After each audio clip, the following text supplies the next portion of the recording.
Hi, I'm Rick Kahler, and thanks for joining me today. Well, planning for independence, formerly called retirement planning, for most of us means building a nest egg. As retirement approaches, it becomes time to shift your thinking from accumulating retirement assets to spending those funds. Making the shift can be challenging and fraught with a lot of difficult emotions, believe me. It's not uncommon for retirees to worry that if they stop working and start consuming their savings, the poorhouse is only a step away. One way to ease these fears is to plan for getting a paycheck out of that nest egg. The first step in arranging for a dependable monthly retirement income is to add up all of the income sources that you'll have. This might include Social Security, a pension, annuities, part-time work. Consider these first before you start looking at what to withdraw from retirement plans, such as a 401k, an IRA, money purchase pension plan, and personal investments. The next step is to figure out your expenses. Now, this is going to mean that you're going to be doing some cash flow projections and coming up with a realistic spending plan.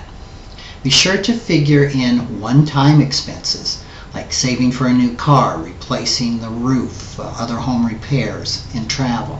You need to amortize all of those expenses in your spending plan. Now you're going to need to decide how much you can afford to withdraw from your investments every month without the risk of running out of money. Now that's going to depend in part on the gap between your income from other sources and your expenses. If retirement accounts, IRAs, and taxable investments make up the bulk of your paycheck, well then it's going to be best to withdraw conservatively. Most financial planners would agree that a withdrawal rate of 3 to 5% is reasonable. However, some planners are comfortable with 6%.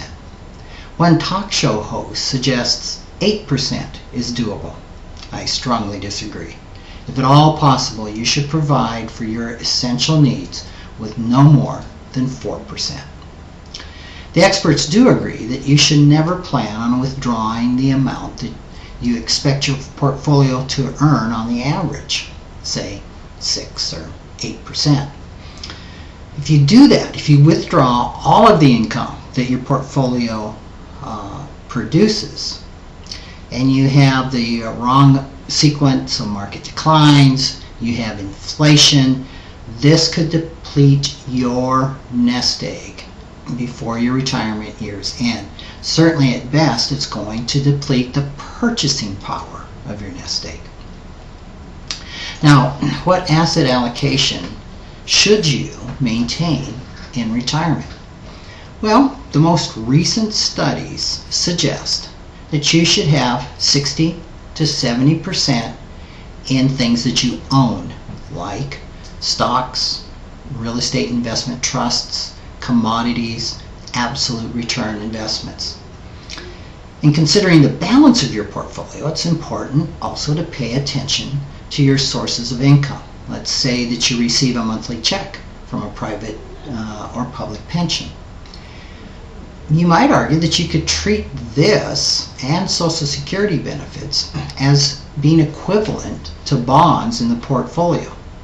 Thus, assuming you are comfortable in taking some risk, the remaining portfolio could be more heavily weighted towards stocks and REITs and other ownership type assets that have a good chance of keeping ahead of inflation over time.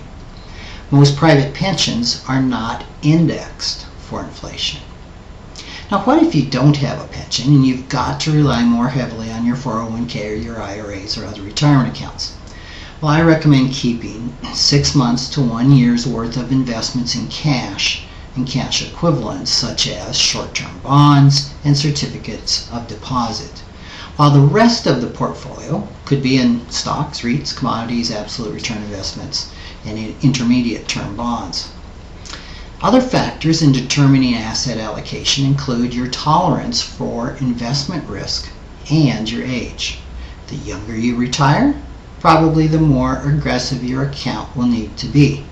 However, don't get too conservative.